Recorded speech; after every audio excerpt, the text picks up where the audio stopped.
पहले तो ऐसा था कि यार क्या गेम खेल रहा है पूरा दिन रात, क्या करेगा फ्यूचर में, कैसे संभालेगा अपने आप को, दिस एंड दैट। फिर लोग घर वाले देखने लगे ओके नाम, पहली चीज़ है इज्जत कमाना सबसे बड़ी चीज़ होती है, वो आज के डेट में है।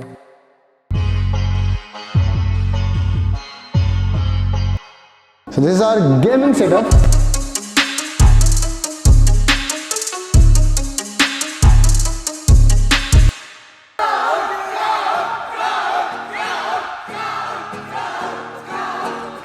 But now the question is, कोई गेम खेलकर इतना अमीर कैसे हो सकता है? गेम तो सिर्फ टाइम पास के लिए खेला जाता है ना, तो स्काउट ने करोड़ों रुपए कैसे कमा लिए? उनके पास आज एक 90 लाख की मुस्टैंग एंड 2-3 करोड़ का घर है, वो भी 26 की एज में। लोगों की तो पूरी जिंदगी निकल जाती है घर और गाड़ी लेने में, बट स्काउट ने ये सब कुछ कर लिया है सिर्फ 26 की एज में। क्या है उनके सोर्सेज ऑफ इनकम? एक्चुअली वो कितने पैसे कमा रहे हैं? एंड क्या कोई सही में गेम खेलकर करोड़ों रुपए कमा सकता है? Hi guys, my name is Hrithik Milawat and इस चैनल पर मैं टॉप यूट्यूबर्स की मार्केटिंग एंड बिजनेस स्ट्रैटेजीज को डिटेल में डिस्कस करता हूं। ये ऐसी स्ट्रैटेजीज है जो आप अपने खुद के चैनल पे अप्लाई कर सकते हो और एक अच्छी ग्रोथ पा सकते हो। एंड आज हम इस वीडियो में स्काउट एके तन्मय सिंह के 3 ऐसे सोर्सेस ऑफ इनकम के बारे में डिस्कस करेंगे जिसके थ्रू वो करोड़ों रुपए कमा रहे हैं। ऑल्सो इस वीडियो के एंड में हम ये भी डिस्कस करेंगे कि उनके घर की एक्चुअल वैल्यू कितनी है एंड वो इतना बड़ा घर एंड घर भी नहीं कोठी कैसे अफोर्ड कर पा रहे हैं। तो इस वीडियो को एंड तक जरूर देखना। सर आपने स्काउट ओपी का नाम सुना है क्या? Scout OP yes sir. क्या है सर ये? सर स्काउट ओपी सर वो सिर्फ 26 इयर्स का लड़का है और सर आज मतलब उसका एम्पायर करोड़ों का है। स्काउट हमेशा से एक फुटबॉल प्लेयर बनना चाहते थे, बट इंजरी की वजह से वो अपना करियर कंटिन्यू नहीं कर पाए। उन्होंने गेम्स खेलना शुरू कर दिया, पहले CS 1.6 एंड फिर PUBG मोबाइल। जब स्काउट को पता चला कि PUBG के टूर्नामेंट्स भी होते हैं तो उन्होंने खुद की एक टीम बनाई एंड उसका नाम रखा IND। PUBG खेलते खेलते उनके काफी सारे इंटरनेशनल फ्रेंड्स बन गए। ऐसा था कि मैं लीडर बोर्ड पे टॉप पे जाऊँ, तो वहाँ से धीरे धीरे जैसे लीडर बोर्ड चढ़ने लगा तो मेरे को इंटरनेशनल फ्रेंड्स बनने लगे वहाँ पे, कि इंडोनेशिया थाईलैंड के प्लेयर्स। तो उन्होंने बताया कि इस गेम के टूर्नामेंट्स भी होते हैं एंड उस टीम को लेकर पार्टिसिपेट किया PMSC 18 एशिया में, मतलब PUBG mobile star challenge 2018 Asia. Scout को लग रहा था कि फाइनली उनको एक मौका मिल गया है अपने आप को प्रूव करने का कि गेमिंग में भी एक अच्छा खासा करियर बन सकता है। वो बहुत ज्यादा मेहनत करते हैं एंड फाइनली उनको एक अपॉर्चुनिटी मिलती है थाईलैंड जाकर PUBG मोबाइल का टूर्नामेंट खेलने का एंड वहां पर उनकी टीम की रैंक आती है 16th। पैसे तो छोड़ो, उनको वहां पर कोई पूछता भी नहीं है। इस डिसअपॉइंटमेंट को अपनी मोटिवेशन में कन्वर्ट करते हैं एंड बहुत ज्यादा मेहनत करते हैं। कहीं ना कहीं कोई ना कोई बंदा है जो हार्ड वर्क कर रहा है अपने को बीट करने के लिए, टॉप पे जाने के लिए। तो जिस मोमेंट में हम लोग ये सोच ले कि हम लोग सब टॉप ऑफ द चेन है, तो उस मोमेंट में हम लोग हार गए। तो मेरा तो यही है भाई, प्रैक्टिस करते रहो, never give up, keep grinding and try to improve yourself from the day before what you are. इतनी ट्रेनिंग एंड प्रैक्टिस के बाद वो पार्टिसिपेट करते हैं PUBG mobile open spring competition में एंड वहां पर उनकी रैंक आती है 2nd। इसके साथ साथ उनकी टीम जीतती है $30,000, मतलब 25 लाख रुपीस। इसके बाद उन्हें काफी कॉन्फिडेंस आता है एंड वो बहुत सारे और टूर्नामेंट्स खेलते हैं एंड आज तक वो 15 टूर्नामेंट्स में पार्टिसिपेट कर चुके हैं जिसके थ्रू उन्होंने $40,000 जीते हैं, मतलब कि अराउंड 40 लाख रुपीस। यानी 40 लाख रुपीस उनका इंडिविजुअल अमाउंट है, मतलब कि उन्होंने एक साल में सारे टूर्नामेंट्स के थ्रू 40 लाख रुपीस जीते हैं। एक रीसेंट टूर्नामेंट PWMI 2020 की बात करें तो उनकी टीम ने $71,000 जीते थे, मतलब अराउंड 58 लाख रुपीस। एंड उसी टूर्नामेंट में स्काउट को फैंस फेवरेट का अवार्ड भी मिला था विच वाज अराउंड $10,000, मतलब 8 लाख रुपए। एक टीम में मोस्टली 4-5 प्लेयर होते हैं, तो आप खुद सोच सकते हो कि एक प्लेयर को कितना ज्यादा पैसा मिलता होगा।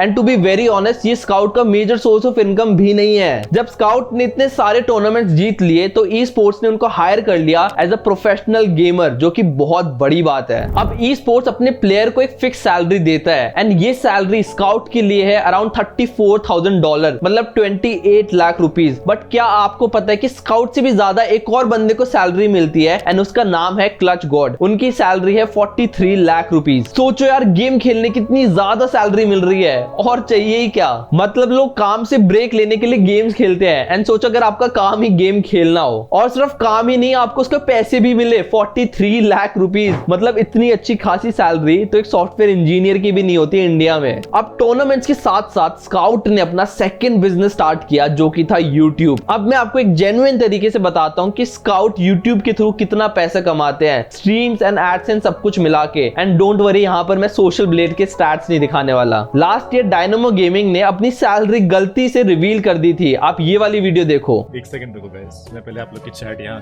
निकाल लेता हूँ इस साइड पे।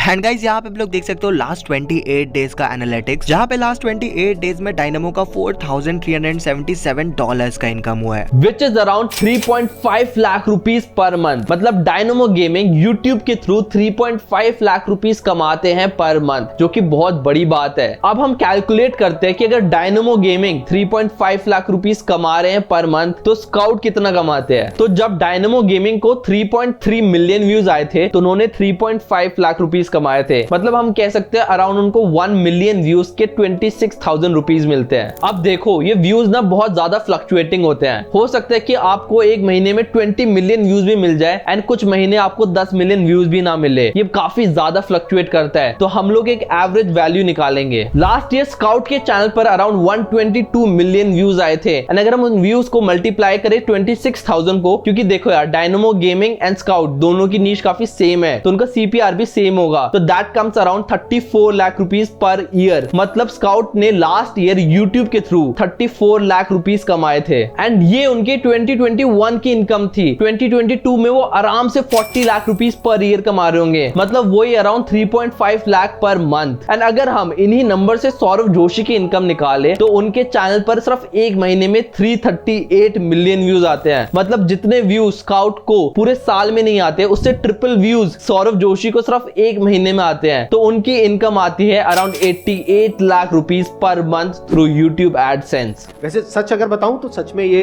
बहुत कमा रहे हैं, कम नहीं कमा रहे हैं। जितना ज्यादातर लोग एक साल में कमाने का सोचते हैं इनकी एज में, जो उनका ड्रीम होता है, उससे ज्यादा ये एक महीने में कमा रहे हैं। अब आप बोलोगे पागल है क्या, सौरभ जोशी यूट्यूब के थ्रू मंथली 88 लाख रुपीस कमा रहा है एंड स्काउट सिर्फ 3.5 लाख रुपीस। बट सच तो यही है कि यूट्यूब में कुछ लोग बहुत ज्यादा कमा रहे हैं एंड कुछ लोग कुछ भी नहीं कमा रहे। एंड ये चीज डिपेंड करता है 3 चीजों पर एंड वो है niche, views and number of videos. अब आप खुद ही देखो ना, स्काउट को जितने व्यूज एक साल में नहीं आते उससे ट्रिपल व्यूज तो सौरभ जोशी को सिर्फ एक महीने में आ जाते हैं। एंड सौरभ जोशी हर रोज वीडियो अपलोड करते हैं एंड उनकी वीडियो पे on an average 6 million views आते हैं। इसीलिए उनका जो एड रेवेन्यू है इतना ज्यादा हाई है। एंड कुछ वीडियो पहले मैंने ये भी बताया था कि टेक बर्नर का एड रेवेन्यू भी बहुत ज्यादा हाई है। आप अभी आई बटन पे क्लिक करके वो वाली वीडियो देख सकते हो। अब आप बोलोगे कि चलो 40 लाख रुपए तो उसने टूर्नामेंट से कमा लिए, 40 लाख रुपीज उन्होंने यूट्यूब से कमा लिए, बट फिर भी सिर्फ 80 लाख रुपीज ही हुए। जबकि एक मुस्टैंग का प्राइस 90 लाख रुपीज है एंड उनके घर का प्राइस तो 2-3 करोड़ रुपए है। तो बाकी सारे पैसे वो कहां से कमा रहे हैं। एंड यहीं पर आता है उनका थर्ड सोर्स ऑफ इनकम, जो कि है स्पॉन्सरशिप्स। जितने भी आपके फेवरेट यूट्यूबर्स है ना, वो मोस्टली अपना पैसा स्पॉन्सरशिप्स के थ्रू कमाते हैं, चाहे वो तन्मय भट्ट हो, ईशांत शर्मा हो या अंकुर वारिकू हो। Branded content is still the most amount of money I make. Between the channel's ad revenue, that would be the second largest revenue stream, which is the biggest one for a content creator, and that is brand collaborations. Now I am not allowed to tell you how much I made from individual brand sponsorships, but if you add all of them up, it comes out to about 24.52 lakhs. अब to be honest brand sponsorship का amount guess करना बहुत ही ज्यादा tough है, वो भी इन 3 points की वजह से। First is non disclosure agreement, मतलब ब्रांड एंड क्रिएटर एक ऐसा एग्रीमेंट साइन करते हैं जिसमें क्लियरली मेंशन होता है कि वो स्पॉन्सरशिप अमाउंट को रिवील नहीं कर सकते। Second is different amount for different things. एक क्रिएटर काफी वेज में स्पॉन्सरशिप करता है, चाहे वो इंस्टा पोस्ट हो, इंस्टा रील हो, YouTube dedicated video, YouTube integrated video, तो इन सब का प्राइस डिफरेंट होता है। Third is rapid change in subscribers, मतलब जो अमाउंट एक यूट्यूबर 10,000 सब्सक्राइबर्स पे चार्ज करेगा वो अमाउंट कितना ज्यादा डिफरेंट होगा जब वो क्रिएटर 1 लाख सब्सक्राइबर पर होगा। इसी वजह से उसका अमाउंट गेस करना और ज्यादा टफ हो जाता है, क्योंकि उनके सब्सक्राइबर काउंट बहुत ज्यादा जल्दी बढ़ते हैं तो उनके रेट्स भी बढ़ते चले जाते हैं। अब देखो इन 3 पॉइंट्स की वजह से बहुत ज्यादा टफ हो जाता है किसी भी ब्रांड स्पॉन्सरशिप का अमाउंट गेस करना। फिर भी अगर मैं एक रफ आइडिया दूं प्रीवियस एग्जांपल्स को लेते हुए, तो एक क्रिएटर अपने एडसेंस का डबल अमाउंट स्पॉन्सरशिप के थ्रू कमाता है। तो अगर 40 लाख रुपीस स्काउट कमा रहे अपने यूट्यूब एडसेंस से, तो आराम से 80 लाख रुपीस से भी ज्यादा कमा रहे होंगे ब्रांड स्पॉन्सरशिप्स के थ्रू। मैंने अपनी टेक बर्नर वाली वीडियो में बताया था कि जो टेक नीश वाले क्रिएटर होते हैं तो उनका स्पॉन्सरशिप अमाउंट बहुत ज्यादा हाई होता है। ऑल्दो स्काउट एक गेमर है, बट वो बहुत सारी टेक टेक कंपनीज के साथ कोलैब करते हैं, जैसे कि Vivo, Oppo, AMD, OnePlus, ये सारी कंपनीज। अब वैसे तो स्काउट गेमिंग के लिए iPhone 14 Pro Max यूज करते हैं, बट आप इस वीडियो में देख सकते हो कि वो कोई और फोन ही रिव्यू कर रहे हैं। सो गाइस, अब OnePlus 10 Pro के बारे में बोलते हैं, क्योंकि ये फोन गेमिंग के लिए बना है, दिस बिल्ट फॉर गेमिंग यार। तो इन रिव्यूज की वजह से, इन फोन एंड लैपटॉप की रिव्यूज की वजह से उनको काफी ज्यादा पैसे मिलते हैं। अगर आप उनके इंस्टा प्रोफाइल पर जाओगे तो आपको खुद ही पता चल जाएगा कि वो कितनी सारी स्पॉन्सरशिप्स करते हैं। अब चलो 40 लाख रुपीज उन्होंने टूर्नामेंट्स के थ्रू कमा लिए, 40 लाख रुपीज उन्होंने यूट्यूब एडसेंस के थ्रू कमा लिए, 80 लाख रुपीज उन्होंने स्पॉन्सरशिप के थ्रू कमा लिए, बट फिर भी सिर्फ 1.6 करोड़ रुपीज हुए, जबकि उनका घर आराम से 2-3 करोड़ का होगा। एंड ऑब्वियसली 1.6 के 1.6 तो उन्होंने बचाए नहीं होंगे, इसमें से भी कुछ खर्चा होगा। अब आप ये कहोगे कि भाई तुझे कैसे पता कि उसका घर 2-3 करोड़ का है? तो भाई देखो, मैं गेस कर रहा हूँ कि उन्होंने ये घर वलसाड अपने होम टाउन में बनाया है, जहाँ के रेट काफी चीप है। मतलब अगर आप ऐसा घर गुड़गांव में बनाओगे तो आराम से 10 करोड़ का बनेगा, एंड अगर मुंबई में बनाने लग गए तो 20 करोड़ का भी नहीं बनेगा, उससे ज्यादा का ही बनेगा।